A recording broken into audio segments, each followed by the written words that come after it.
প্রেসিডেন্টের পায়ের মধ্যে জড়ায়া ডেকে বলে, প্রেসিডেন্ট, ও বাদশাহ, ও সরকার, ও প্রধানমন্ত্রী, আসলে আমরা দরবেশ না, আসলে আমরা বুজুর্গ না, আসলে আমরা আল্লাহর ওলি না, আসলে আমরা আল্লাহর বন্ধু না। আমরা আসছিলাম আপনার দেশের মধ্যে ডাকাতি করবার জন্য, আমরা আসছিলাম আপনার দেশের মধ্যে চুরি করবার জন্য, ছিনতাই করবার জন্য। আমরা আসলে দরবেশ না, দরবেশের রূপ ধারণ করছি। দরবেশের রূপ ধারণ করি আমরা তাবু টানায়া জিকির করতাম, যাতে করে এই দেশের মানুষগুলো আমাদেরকে মহাব্বত করে ভালোবেসে বিশ্বস্ত হিসাবে মানিয়ে নেয়। এরপরে যখন আপনি আমাকে ডাকলেন, আমরা আসার পরে ভয় পেয়ে গেলাম। এক ডাকাত দল ডাকাতি করার জন্য কোন এক রাষ্ট্রে গেছে। ওই রাষ্ট্রে যাওয়ার পরে কোনোভাবে সে শুনছে, তারা বুঝতে পারছে যে অন্য অন্য রাষ্ট্রের মতো এই রাষ্ট্র এত উদাসীন নয়, এ রাষ্ট্র খুব বিচক্ষণ। রাষ্ট্রের বাদশা, প্রধানমন্ত্রী, প্রেসিডেন্ট খুব চালাক, খুব বিচক্ষণ, খুব সতর্ক থাকে সব সময়। এ রাষ্ট্রে যে চুরি করতে আসে সে ফিরে যেতে পারে না, সে ধরা পড়ে যায়। এখন তারা অনেক কষ্ট করে দূর থেকে আসছে, এটা জানার পরে এখন পরস্পরে পরামর্শ করতেছে যে দূর থেকে যেহেতু আসলাম, কিছু না নিয়ে গেলে তো হয় না, আবার এখনই যদি চুরি করতে যাই তাহলে তো ধরা খেয়ে যাব, আর ধরা খেলে তো অবস্থা টাইট হয়ে যাবে। অতএব কি করা যায়, পরামর্শ করতে করতে একজনে বুদ্ধি দিল যে এই দেশের মানুষ কোন বিষয়ের প্রতি বেশি দুর্বল, দেখি যে বিষয়টার প্রতি এ দেশের মানুষ দুর্বল সে বিষয়টা আমরা গ্রহণ করব, সেই জিনিসটা গ্রহণ করব, যাতে করে তারা দেখে আমাদের প্রতি দুর্বল হয়, আমাদেরকে বন্ধু ভাবা শুরু করে। কিছু মানুষ আছে না, লেবাসে হুজুর কিন্তু করে জুতা চুরি, এমন লোক আছে না। কিছু মানুষ আছে যে আসলে বদমাইশ লম্পট, কিন্তু সে বদমাইশি লম্পটি চুরি ডাকাতি বাটপারি ছিনতাই করার জন্য হুজুর সাজছে। এরকম কিছু সমাজে মানুষ আছে, এক শ্রেণীর মানুষ। তো এ চুরি করবে কিভাবে? এই এলাকার মধ্যে কোন কাজ আছে যেই কাজটার প্রতি মানুষ দুর্বল, তারা খুঁজতে খুঁজতে দেখলো এই এলাকার মানুষ সকাল সন্ধ্যায় মসজিদের মধ্যে আল্লাহর জিকির করে। এবার তারা সবাই মিলে বুদ্ধি করলো, ডাকাত দল তার সদস্যদেরকে আদেশ দিল, এই ডাকাত দল তাড়াতাড়ি একটা মসজিদের কোণারের মধ্যে একটা তাঁবু গাড়ার ব্যবস্থা করো। ডাকাত দলের সদস্যরা সবাই মিলিয়ে মসজিদের কর্নারে তাঁবুর ব্যবস্থা করিয়া ফেলল। ওই তাঁবুর ভিতরে বসিয়া বসিয়া দৈনিক প্রতিদিন সকাল আর সন্ধ্যায় আল্লাহর জিকির করে। ঠিক মতো খায়ও না, ঘুমায়ও না, সব সময় আল্লাহকে আল্লাহ আল্লাহ সুবহানাল্লাহ সুবহানাল্লাহ আলহামদুলিল্লাহ আল্লাহু আকবার বলিয়া ডাকতে থাকে। অল্প দিনের ভিতরে পুরা দেশের মধ্যে তারা জনপ্রিয়তা অর্জন করে ফেলছে, সুনাম অর্জন করে ফেলছে।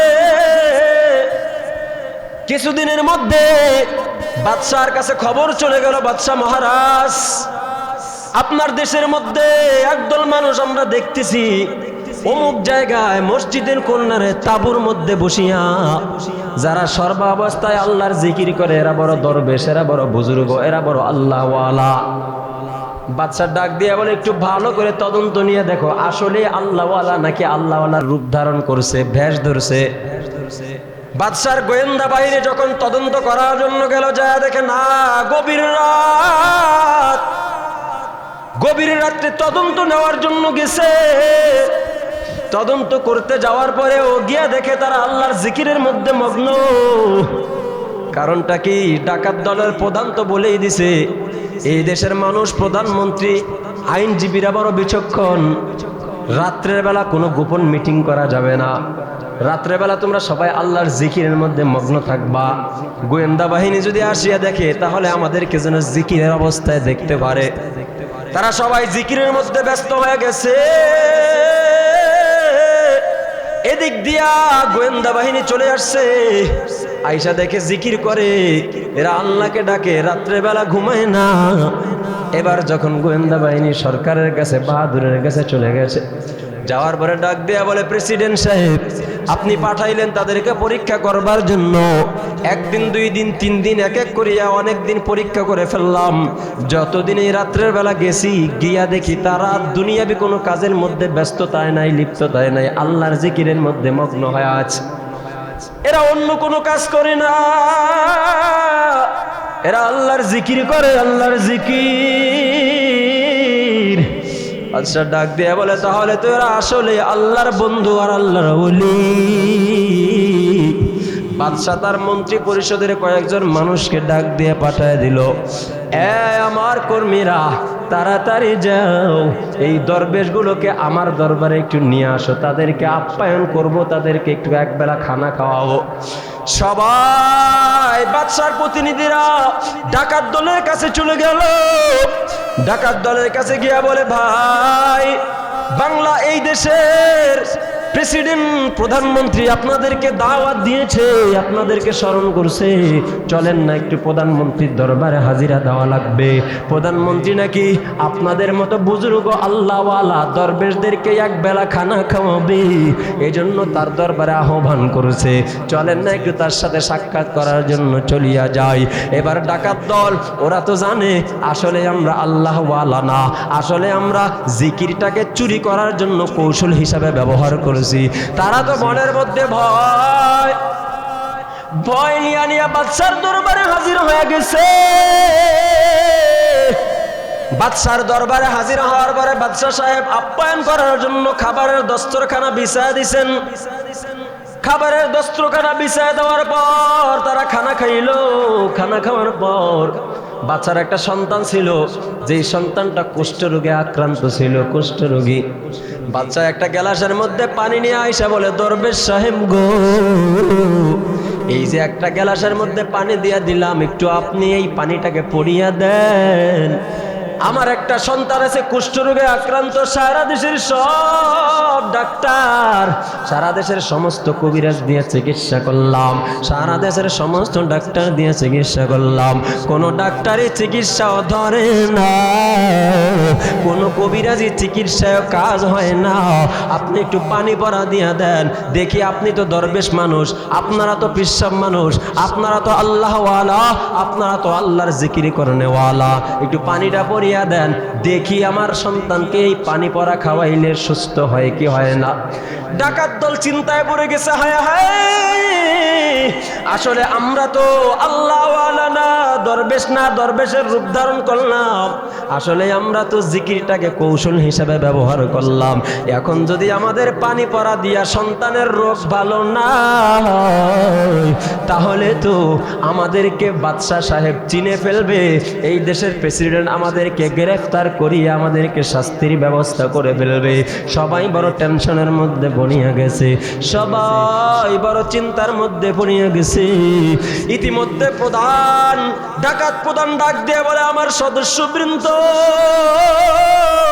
তোমাদের টেনশনের কোনো কারণ নাই, কারণ এই বাদশার ছেলে, প্রেসিডেন্টের ছেলে অসুস্থ, অনেক কবিরাজের কাছে নিয়ে গেছে, অনেক ডাক্তারের কাছে নিয়ে গেছে, এরপরেও সুস্থ হয় নাই, এই দেশের অনেক বুজুর্গদের কাছেও নিয়ে গেছে, এরপরেও তো সুস্থ হয় নাই।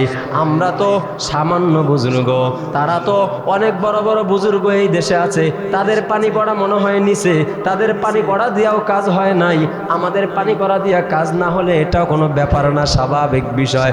সুতরাং তোমরা পানিটা ভরিয়া দাও। সদস্যবৃন্দ ডেকে বলে, মহা আমির সাহেব, কিভাবে কি পড়িয়া আমরা পানির মধ্যে ফুৎকার দিব জানাইয়া দেন। এবার ডাক দিয়া বলে, কি পড়িয়া দিবা? ওই যে মসজিদের কর্নারে তাবু বানাইয়া, ওই তাবুর মধ্যে বসিয়া যে তোমরা বলছিলা আল্লাহ, ওই তাবুর মধ্যে বসিয়া তোমরা বলছিলা সুবহানাল্লাহ, ওই তাবুর মধ্যে বসিয়া তোমরা আল্লাহু আকবারের জিকির করছো, ওই আল্লাহ আল্লাহ সুবহানাল্লাহ আলহামদুলিল্লাহ আর আল্লাহু আকবার পড়িয়া পানির মধ্যে ফুৎকার দিয়া দাও।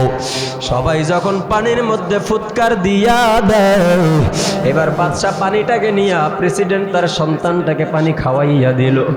পানি খায় বাদশাকে বলার পরে বাদশা বলে, আসলেই সুস্থ হয়ে গেছে। এবার বাদশা বলে, কি চাও বলো না, আমি তোমাদেরকে তাই দিয়া দেব। তারা কিছু চায় না। বাদশা ডেকে বলে, দরবেশের দল, আমার সন্তানকে আমি কোথাও সুস্থ বানাইতে পারি নাই, আমার সন্তান তোমাদের পানির মাধ্যমে সুস্থ হয়ে গেছে। যাও যাও যাও যাও, আমি দরবেশ, আমি বাদশা, আমি প্রেসিডেন্ট, খুশি হইয়া তোমাদেরকে আমার রাজ্যের অর্ধেক দিয়া দিলাম। সুবহানাল্লাহ। এই কথা শোনার সাথে সাথে দরবেশ চিৎকার দিয়া জমিনের মধ্যে বেহুশ হয়ে পড়ে গেছে। সবাই অবাক হয়ে গেছে। বাদশা ডাক দিয়া বলে, ঘটনাটা কি? তাকে রাজ্যের অর্ধেক দিয়ে দেওয়ার কথা বলার কারণে চিৎকার দিয়া জমিনের মধ্যে পড়ে গেল। ঘটনাটা কি, আসল রহস্যটা কি জানা দরকার। এবার সবাই মিলিয়া তেল পানি মাথায় দেওয়ার পরে যখন হুঁশে ফিরিয়া গেল, দরবেশে ডাক দিয়া বলে, দরবেশ তুমি কি কারণে চিৎকার দিয়া জমিনের মধ্যে পড়ে গেল? দরবেশ দুইটা হাত দিয়া প্রেসিডেন্টের পায়ের মধ্যে জড়ায়া ডেকে বলে, প্রেসিডেন্ট, ও বাদশাহ, ও সরকার, ও প্রধানমন্ত্রী, আসলে আমরা দরবেশ না, আসলে আমরা বুজুর্গ না, আসলে আমরা আল্লাহর ওলি না, আসলে আমরা আল্লাহর বন্ধু না। আমরা আসছিলাম আপনার দেশের মধ্যে ডাকাতি করবার জন্য, আমরা আসছিলাম আপনার দেশের মধ্যে চুরি করবার জন্য, ছিনতাই করবার জন্য। আমরা আসলে দরবেশ না, দরবেশের রূপ ধারণ করছি। দরবেশের রূপ ধারণ করি আমরা তাবু টানায়া জিকির করতাম, যাতে করে এই দেশের মানুষগুলো আমাদেরকে মহাব্বত করে ভালোবেসে বিশ্বস্ত হিসাবে মানিয়ে নেয়। এরপরে যখন আপনি আমাকে ডাকলেন, আমরা আসার পরে ভয় পেয়ে গেলাম, কিন্তু যেই জিকিরের কারণে, কৌশলগত জিকিরের কারণে আজকে আমরা রাজ্যের অর্ধেক পেয়ে যাইতেছি। ও বাদশাহ, এই জিকিরটা যদি কৌশলগত জিকির না করিয়া চোখের পানি সারিয়া আল্লাহর জন্য, আল্লাহকে মহব্বতের সাথে আসলে আল্লাহ আল্লাহ বলিয়া ডাকার জিকির করতাম, আসলে আল্লাহকে মন থেকে মহব্বতের সাথে জিকির করতাম, আল্লাহকে মন থেকে সুবহানাল্লাহ বলে ডাক দিতাম, আল্লাহকে মন থেকে আলহামদুলিল্লাহ বলে ডাক দিতাম, যদি চোখের পানি সারিয়া ডাক দিতাম, কৌশলগত জিকির করার কারণে আপনার রাজ্যের অর্ধেক আল্লাহ আমাদেরকে দিয়া দিছে। কিন্তু আসলেই যদি চোখের পানি সারিয়া জিকির করতাম, তাহলে এই রাজ্যের অর্ধেক কেন, পুরো পৃথিবী ইহকাল পরকালের মালিক মনে হয় আল্লাহ আমাদেরকে বানায়া দিত। চিন্তা করছেন? কৌশলগত জিকিরের কারণে আল্লাহ তাআলা তাদেরকে রাজ্যের প্রেসিডেন্টের, রাজ্যের অর্ধেক রাজ্যের মালিক বানায়া দিছে। তখন তারা ভাবতেছে, যদি আসল জিকির আল্লাহর জন্য করতাম, কৌশলগত না করে করতাম, আল্লাহ তাআলা হয়তোবা আমাদেরকে দোনো জাহানের মালিক বানায়া দিত। আল্লাহু আকবার। জিকির লোক দেখানোর জন্য করলেও লাভ। জিকির এমন একটা ইবাদত, লোক দেখানোর জন্য করলেও লাভ। ওমিয়া শুধু জিকির না, যে ব্যক্তি জীবনে নামাজ পড়ে না, সে যদি প্রথম নামাজি হয়, লোক দেখানো নামাজও যদি পড়ে, তবুও লাভ আছে। যে জীবনে দান করে না, সে যদি প্রথম দান করে, লোক দেখানো দান, তবুও তার লাভ আছে। এর ঘটনা আরেকদিন বলবো। লোক দেখানো নামাজ পড়তে পড়তে পড়তে পড়তে এক পর্যায়ে আল্লাহর মহব্বত তার সিনায় চলে আসবে, এক পর্যায়ে আল্লাহর ভয় তার অন্তরে চলে আসবে, আর আল্লাহ তাআলা তখন তাকে নামাজি বানায় দিবে, সেও পাক্কা নামাজি হয়ে যাবে। সুবহানাল্লাহ। এজন্য লোক দেখানো ইবাদত প্রথম প্রথম দর্শনীয় না। অনেক দিন যাবত লোক দেখানো জিকির করতে করতে আল্লাহ তাদেরকে আসলে ওলি বানায় দিস। লোক দেখানো জিকির পয়রা পানির মধ্যে ফুৎকার দিছে। বাংলাদেশের একজন বড় বুজুর্গ ছিল, হাফিজি হুজুর রাহমাতুল্লাহি আলাইহি, ঢাকার জমিনে অবস্থিত। তিনার কাছে এক ক্যান্সারের রোগী আসছে। রোগী আইসা বলে, হুজুর আমাকে একটু পানি পড়া দেন। পুরা বাংলাদেশ সমস্ত ডাক্তার কবিরাজ বেটে খাইছি, এরপরও সুস্থ হচ্ছি না, এক গ্লাস পানি পড়া দেন। তিনি অবাক হয়ে গেছে, কোনো ডাক্তারের কাছে চিকিৎসা কাজ হচ্ছে না, তো আমার পানি পড়া দিলে কিভাবে কাজ হবে? সবাই অবাক। হ্যাঁ হ্যাঁ, সব ডাক্তারের কাছে গেলেও কাজ হয় না, গিয়েও আর এখানে হুজুরে পানি পড়া দিয়ে কাজ হবে? তো হুজুর সূরাতুল ফাতিহা পড়ে পানি পড়ে দিছে। পানি পড়ে দেওয়ার পরে নিয়ম শিখিয়ে দিয়েছে যে তুমি পানি পড়া খাইতে থাকো, কিচ্ছুই পড়ে নাই, সূরাতুল ফাতিহা শুধু বিসমিল্লাহ পড়ে আলহামদুলিল্লাহ সূরা পড়ে দিছে। এবার এই রোগী পানি সেবন করতেছে, তারপরেও অন্তর তো আর মানে না, শুধু পানি পড়ার উপর তো পূর্ণাঙ্গ বিশ্বাস থাকে না। এ বাইরের রাষ্ট্রে চলে গেছে, বিদেশে চলে গেছে উন্নত চিকিৎসা নেওয়ার জন্য। যাওয়ার পরে ডাক্তারের কাছে যখন পরীক্ষা নিরীক্ষা করলো, পরীক্ষা করার পরে ধরা পড়লো রোগীকে, রিপোর্টে আসলো, রোগীকে বলতেছে রিপোর্ট দেখায় যে আপনার ক্যান্সার তো 90% সুস্থের দিকে, আপনি কেন বিদেশে আসছেন? আপনি কোন ঔষধ খাইতেছেন? ঘটনাটা কি? ঔষধ পাইছেন কোথায়? আমি কোনো ঔষধে কাজ হয়নি, আমার কাছে কোনো ঔষধ নাই, তবে একটা পানি আছে বোতলের মধ্যে, এই পানিটা আমি সেবন করি। নিয়ে আসেন তো ওই পানিটা। ওই পানিটা নিয়ে পরীক্ষা করছে, পরীক্ষা করে দেখছে ডাক্তারেরা পৃথিবীর যত ক্যান্সারের ঔষধ আছে সমস্ত ঔষধ এই পানির ভিতরে ঢুকানো। সুবহানাল্লাহ। ডাক্তার অবাক হয়ে গেছে, ঘটনাটা কি? এই পানির মধ্যে ক্যান্সারের ঔষধ সেবা, এই পানি কোথায় পাইলেন? বলে পানি সাধারণ পানি, কোনো নতুন কোনো জায়গার বা কোনো বড় ধরনের জায়গার পানি না, যে মক্কা শরীফের পানি, মদিনার পানি, কোনো জায়গার পানি না, এটা টিউবওয়েলের পানি। নিয়া বাংলাদেশের ঢাকার এক বুজুর্গের কাছে গিয়েছিলাম, একজন আলেমের কাছে গিয়েছিলাম। যাওয়ার পরে আমি পানি পড়া নিয়েছিলাম। তখন ডাক্তার বলে একটু ওই বুজুর্গের সাথে যোগাযোগ করবেন, কোন জিনিসটা পড়ে ও পানির, উনি পানির মধ্যে ফুঁক দিয়েছে। তারপরে যোগাযোগ করার পরে হাফিজ হুজুর রহমাতুল্লাহি আলাইহি জবাব দিয়েছিলেন, আমি তো কিচ্ছুই পড়ি নাই, সূরাতুল ফাতিহা পড়ে আমি পানির মধ্যে ফুৎকার দিয়েছি। সুবহানাল্লাহ। যেন সূরাতুল ফাতিহাকে উম্মুল কোরআন বলা হয়, কোরআনের মা বলা হয়। আর কোরআন তো সমস্ত রোগের ঔষধ শেফা। বিশ্বাস করেন কোরআন দিয়ে সুস্থ হয়ে যাবেন, ডাক্তার লাগবে। এটা যারা বুজুর্গ, কার মুখে কি থাকবে জানা যায় না। আপনারা জানেন বাংলাদেশের একজন উল্লেখযোগ্য বুজুর্গ ছিল ইসহাক সাহেব, মরহুম ইসহাক সাহেব রহমাতুল্লাহি আলাইহি। বর্তমান চরমনের পীর যিনি আছে তার দাদা, তিনি বয়ানের মধ্যে বয়ান করতেছে, করা অবস্থায় এক লোক পানি পড়া নেওয়ার জন্য আসছে। কিছু আছে না নির্বোধ মানুষ, হুজুর বয়ান করতেছে, ওইখানে হুজুর পানি দিয়ে দেন।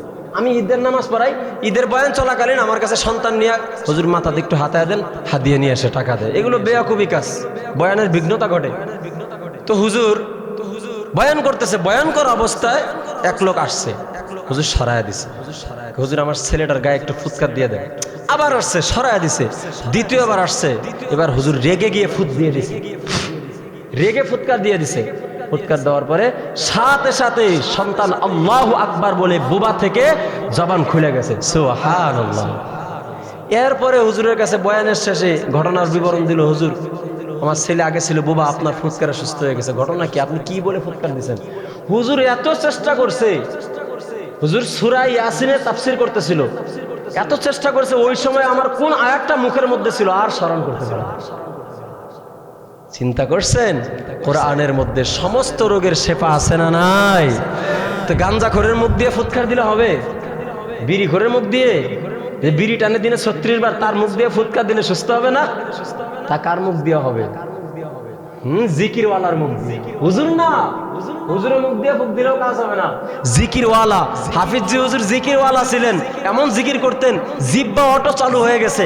বাথরুমে জিকির সব জায়গায় করা যায়, কিন্তু বাথরুমে কোনো ইবাদত করা যায় না। ইস্তেঞ্জা চলা অবস্থায় ইস্তেঞ্জায় গেছেন, জিহ্বাকে বন্ধ করতে পারে না, জিকির চালু আছে, তিনি জিহ্বাকে চাবায়া ধরছে, কামড় দিয়ে ধরছে, রক্ত বের হওয়া শুরু হয়ে গেছে, বেয়ে বেয়ে রক্ত পড়তেছে। বাথরুম থেকে বের হওয়ার পরে খাদেম বলে, হযরত আপনার রক্ত বের হচ্ছে কেন?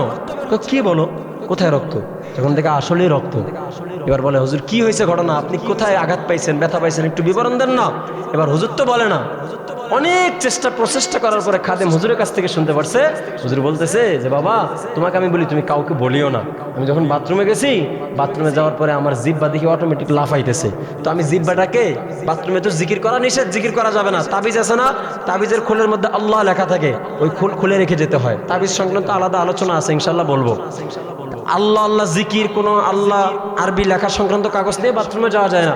হাফিজ হুজুর রহমাতুল্লাহ জিহ্বা যখন লাফানো শুরু করছে, তিনি বলতেছে বাবা আমি জিহ্বাকে কামড় দিয়ে ধরছি, কামড় দিয়ে ধরার পরও দেখি আমার জিহ্বা স্থির থাকতেছে না, লাফাইতেছে। আমার জিহ্বা দাঁতের কামড়ের কারণে কেটে গেছে, যার কারণে রক্ত বেয়ে বেয়ে পড়তেছে। আল্লাহু আকবার। চিন্তা করছেন? তো তিনার মুখ দিয়ে ফুৎকার দিলে ক্যান্সার সারবে না। তুমি দিনে 36 বার বিড়ি খাও, মুততে পানি নাও না, দাঁড়াইয়া প্রসাব করো, গাঞ্জা খাও, সুদ খাও, ইয়াবা খাও, ঘুষ খাও, তোমার মুখ দিয়ে ফুৎকার দিলে সুস্থ হবে? কোশ্চিন কালার সুস্থ হবে না। পৃথিবীতে যত কবিরাজ আছে, যদি আল্লাহওয়ালা আলেম কবিরাজ পান, তার কাছে যাবেন, সে কোরআন দিয়ে চিকিৎসা করবে। আর যদি আলেম না হয়, নামাজ পড়ে না, সে দিনদার না, ধার্মিক না, এমন কবিরাজ হলে সে কোরআন দিয়ে চিকিৎসা করে না, সে কুফরি করে চিকিৎসা করে। এজন্য সব কবিরাজের কাছে যাওয়া যায় না। আল্লাহ আমাদের সবাইকে জিকির ওয়ালা জবান দান করেন, বলেন আমিন।